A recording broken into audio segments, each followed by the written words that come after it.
Hello, ladies and gentlemen, boys and girls, children of all ages. It is me, Dukect, back with you once again here live on TalkShoe.com, where you can find me on not just iTunes, but Podbean, YouTube, BitChute, and FreakinAwesomeNetwork.com, and on MedicExpression.com.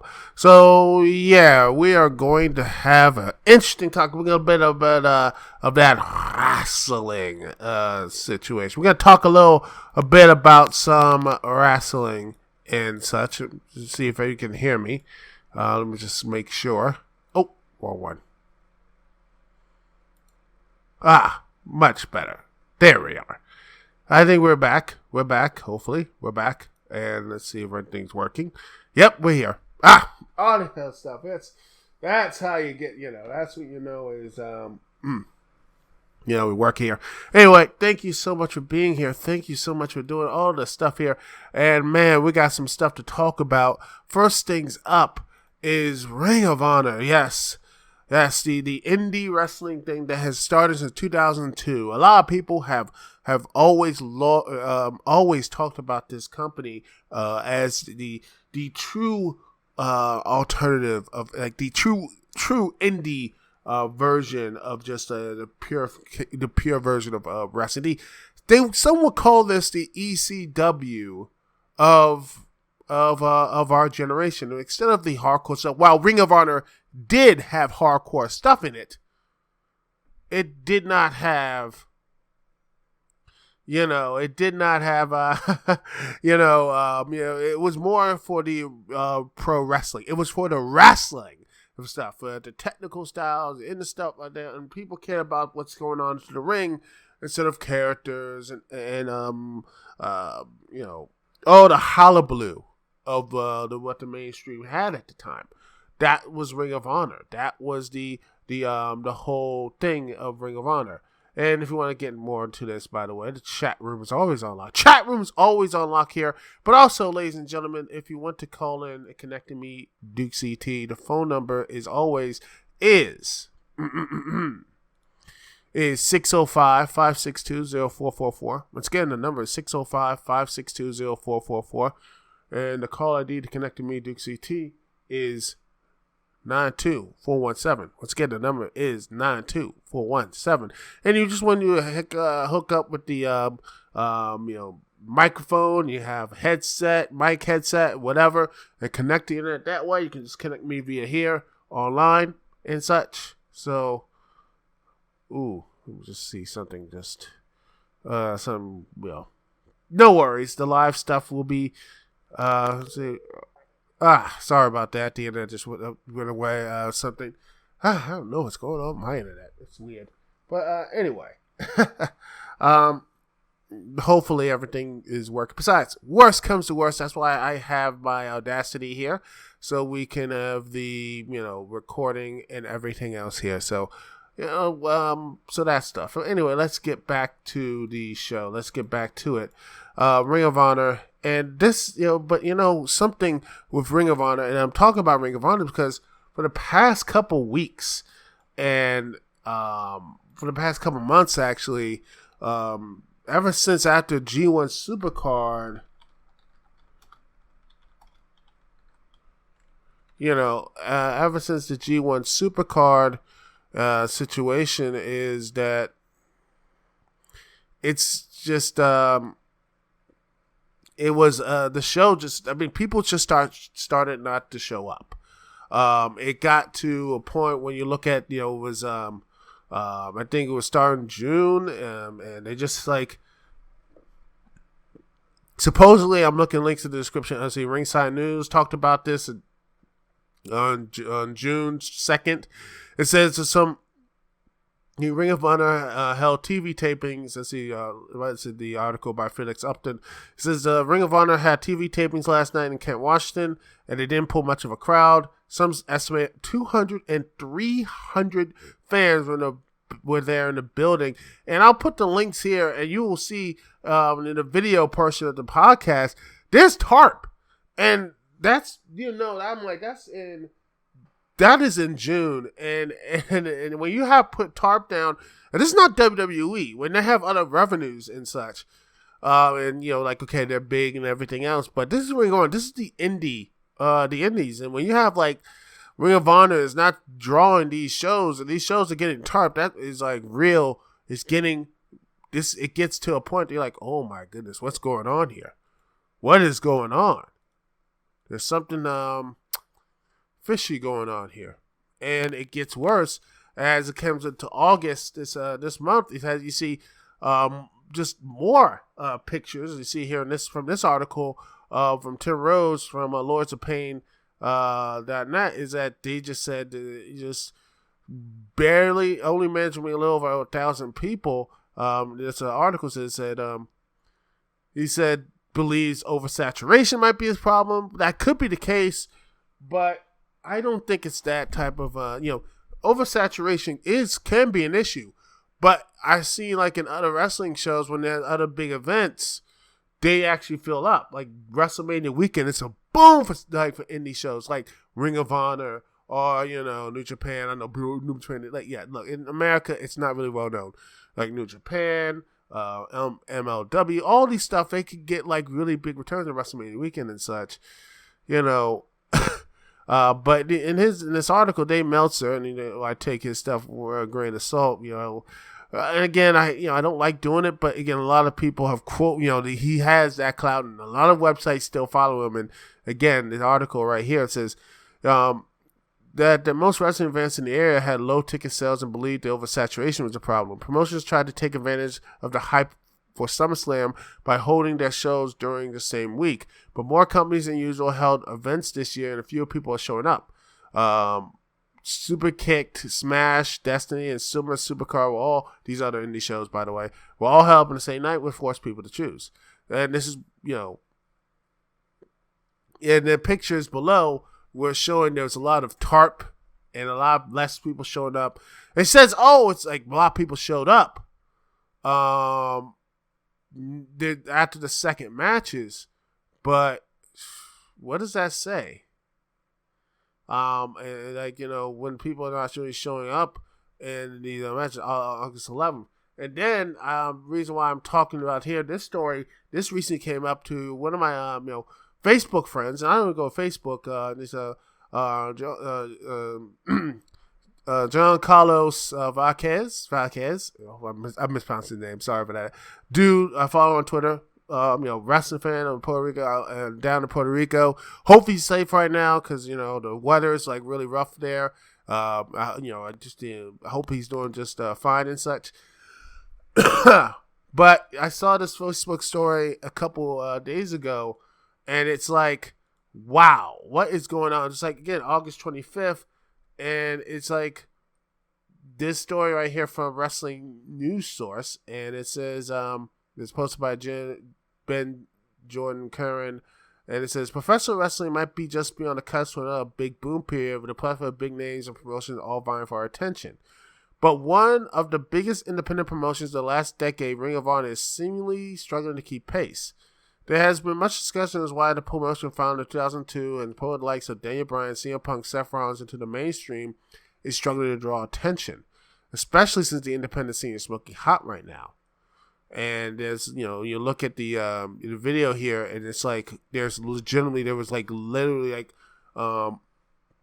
the tweet it says from Ben Turpin, says Ring of Honor January 28th, January 2018. Ring of Honor drew one of, if not one, their largest crowd in Nashville, easily exceeding over 1,000 people. 17 months later, this is what it's left. A setup is for no more than 400 people, and GA are being grand admissions are being upgraded to reserve seating. That is a very disturbing issue, a disturbing trend. Why is this happening? What is going on? Some of it, people are saying, you look at AEW, they're taking all the indie talent away. They're getting all the new buzz in situations like that. AEW is like, just have this hotness around them.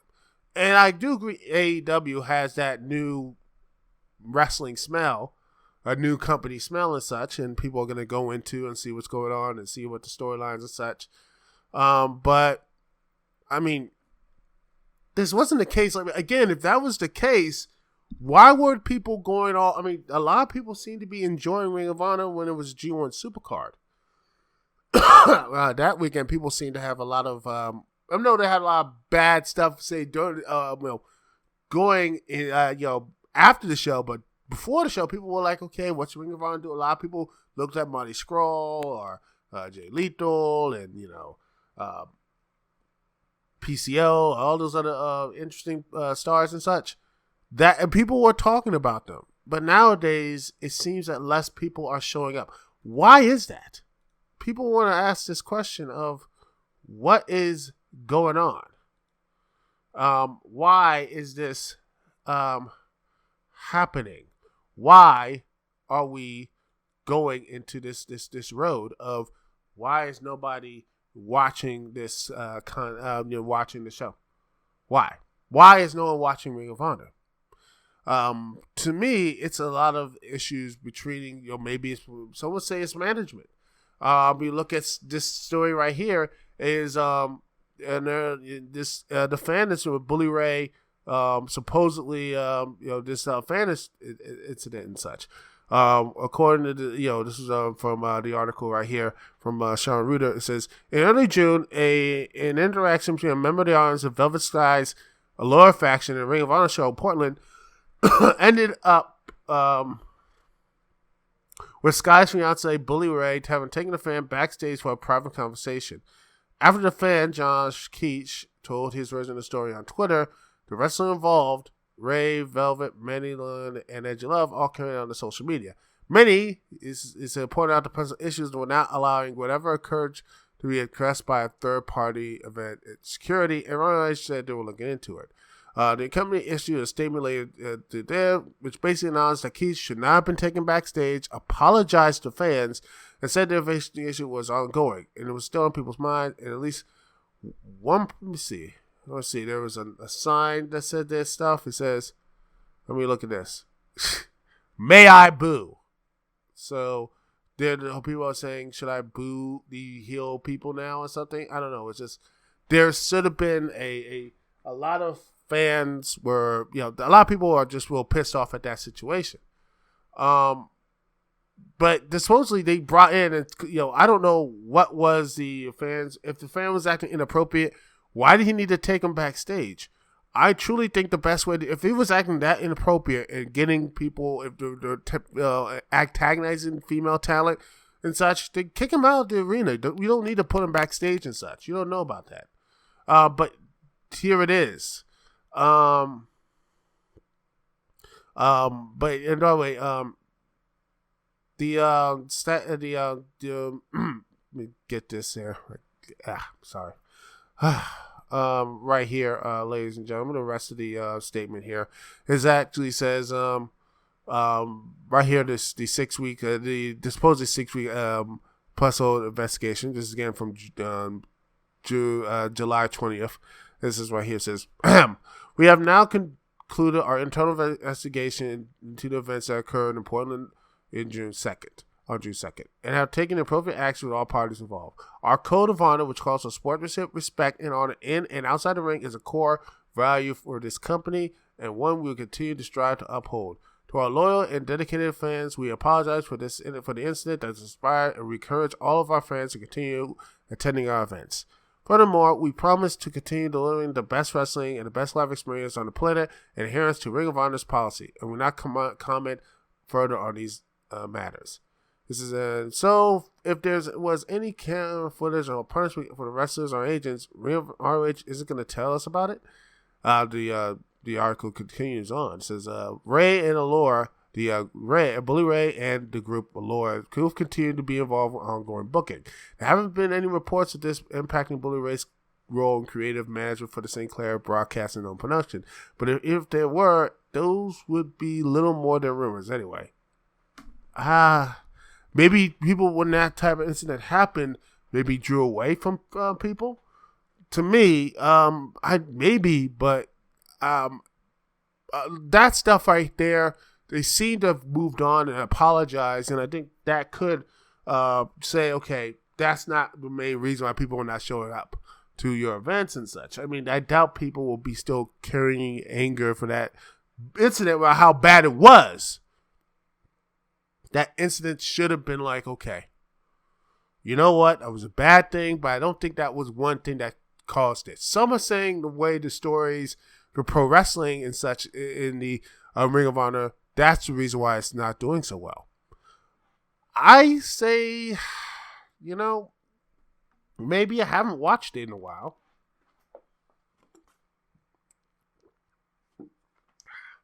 I mean, there hasn't been much buzz on it. I mean, last time I watched anything Ring of Honor related was when like G1 Supercard, and then they had Matt Taven, who last time I watched, I just didn't care for. He was just another guy on the Kingdom of Adam Cole, and now a couple years later, he's like fighting for the World Championship, and then he wins in a long, protracted, boring ladder match, which I didn't think it was possible to have that ladder match, which I said it was boring. Heck, talk about bad fan endurance. You got fans, like a fan got attacked by a ladder. I'm like, whoa, what is going on? And then Matt Taven gets this, gets the championship, and a lot of people are saying it's his fault. He's not drawing. The heel heat there's no real reason why people are showing up. They're not, it's not like what Ric Flair. And when he's heel, people are hating so much they wanted to pay to see him lose. No one wants to pay to see Matt Taven lose. They don't want to see him lose. And people are saying this is the next version of Xavier. Like, when Ring of Honor was doing bad business back in the day, people just didn't show up. And Xavier, Samoa Joe came in, beat Xavier, and people just want to show back up again. Is it that case scenario too? Maybe, but again, if Ring of Honor had a plan to show this stuff up, who's their guy going to knock off Matt Taven, and who's going to be that guy to basically bring people back? Because most of the stars have gone. And I think the reason why I would say another thing is that most of the big stuff, the elite and such, have left to AEW. Cody, Young Bucks, Kenny Omega. I wouldn't be surprised if Marty Scurll leaves as well. I'm just saying. I mean, y'all didn't give him a chance to actually be the man in Ring of Honor. I know he's a little bit on the short side, but the man has that type of connection with the crowd. He has that connection. He has that type of whatever this character and such. This the villain Enterprises, this Penguin-esque character. He has that type of connection with the crowd.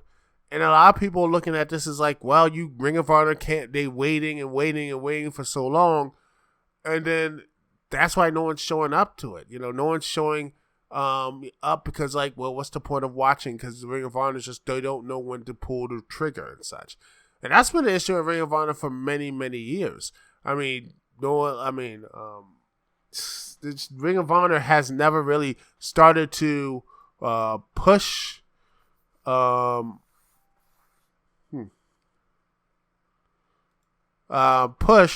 away to has not. They haven't really done much to they never really gotten a chance to actually what is that dude star? Let me see. Let's see. Who was the dude? Gosh, I can't. Is it Michael Elgin? Yes, I know Michael Elgin. A lot of people don't like what his actions and all this stuff. What happened is that it's just Michael Elgin waited a long time for him to get his championship match and opportunity and by Ring of Honor, and they just sat on it, and then they finally did it when the heat was gone. And that to me was a problem. When you build up for so long to a point that you're like, yes, this is going to be our moment. But here's what happens, boys and girls, is that when you sit something by the side for so long, and by the time you put it on the main boil, it's too late. There's no the reaction is dead. You missed your chance. Same thing happened in WWE or anything else, but Ring of Honor, like I said, is truly the absolute worst at this. That's, to me, the sin of this company, is that they just don't really know how to take the big moment and run with it. They just wait too long. And people say, well, Matt Taven, he could be a rising star, but it looks like he just can't draw anybody to the event. No one wants to watch Matt Taven. No one cares about Matt Taven. It gets to a point that people are like, you know what, I'm not going to watch the show. I think, and again, it's a mixture of so many things that's happening in Ring of Honor. Like I said, maybe it's the incident with Bully Ray. It's it's a perfect storm, I believe that. Bully Ray, the AEW rising up, taking away the elite. The Bullet Club, like Cody Rhodes, Kenny Omega, Young Bucks, Big On. That hurts them. Not capitalizing on opportunities. Marty Scurll and Villain Enterprises. That's another thing they didn't really capitalize on. And then you have some people who are not ready for that main event role. They might think they are. You might honestly ready for it, but when it looks like when Matt Taven won, a lot of people just said that was it for him. They didn't like to see this is like a lot of people like, that's it. I'm not going to support a company like this. They're not angry like, oh, I want to see him lose. No, they're just so like, you know what? There's other places to go. They look at New Japan. You know what? I want to watch New Japan. I want to watch MLW. Heck, they're going to give Impact. Heck, for all I joke about Impact without getting a good TV deal, guess what? Impact Wrestling is doing much better. Funny enough, Impact Wrestling is doing a lot better than some would say Impact Wrestling is doing a lot better than ROH.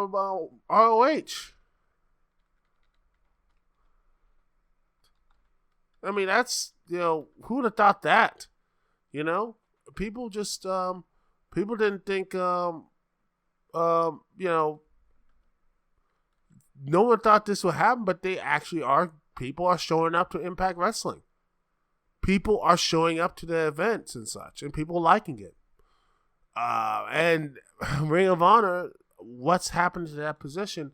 It gets to a point when you are just so, it gets to a point, ladies and gentlemen, that people are just like, well, why should I watch this show? Why should I continue to watch this show? Why should I continue to continue to be in that position of like, man, you know what? I'm not going to sit and watch the show. It's not that this is just terrible. This is a terrible product. I mean, the people I don't want to be here are on top. I don't want to watch. They're on top, and I have to sit and wait for a new babyface, which will happen, like in December at the earliest to get the championship shot. Sometimes it's okay to say,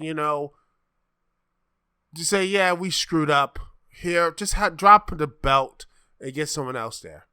Because at that point, by the time you say, hey, it was all part of the plan, the long championship reign, there might not be someone going to be like, the fan base, like, you know what? I don't want to sit and watch this anymore. That's what's going to happen.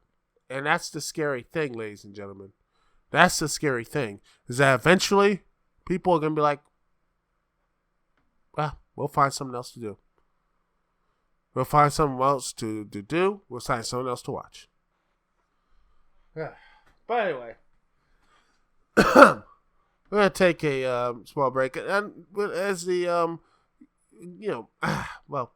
but yeah, it looks like it's something, again, AEW just took some of the stuff, talent, some would say it's all AEW. No, it's not AEW's fault. It's just a mixture of everything that comes on. I hope they get their stuff right, because I think I do not want to see ROH go down. I don't want to see Impact Wrestling go down. I don't want to see any of these companies. I want them to get this boom period to help, a rising tide, lift all boats, I want that. I mean, that's what I want as a wrestling fan. I want that. But yeah, at this point, Ring of Honor needs, hopefully by this year, by the end of the summer, they realize something's wrong. And I hope the people around say, you know what, let's fix it. Let's do something. We need something drastic. Maybe a championship change, maybe something else, maybe something big. There should be something big. And Ring of Honor needs to do something major, maybe to shake things up. And that's what the thing is. And that's my hope, is that they go and shake things up. And well, we're going to shake things up after, right now, as we're going to take a small break. And when we return, ladies and gentlemen, we are going to be talking about some, hey, you want to talk a little about, let's see, Star Wars. We're going to talk some Star Wars, everyone. We're going to talk a little about, who doesn't want to talk about Star Wars and EA trying to get back their trust and such? Hey, maybe they will. Who knows? But we're going to take a small break. We're right back right after this, ladies and gentlemen. Thank you so much for listening. And yes, Star Wars. Yes, guess too. We're going to talk to some Star Wars people. Yes, we're going to talk some Star Wars. Yeah. It does. But we're going to be getting to that later. We're going to be right back right after this. And we're going to listen to some our Arcadia Legends from OC Remix. Go download the album. It's great. We're going to listen to... This is the first time I heard this song. I'm going to probably... You know what? We're going to listen to... let's see. Let's see, what is it? What about a good song from them? Let's see, this part. Life in a Vice, a boss battle from Tubas McGee from the Arcadia Legends album from OC Remix. You can download it right now. It's great. I like it. And we're going to listen to this together here live on the Dukect Lounge. We're right back right after this.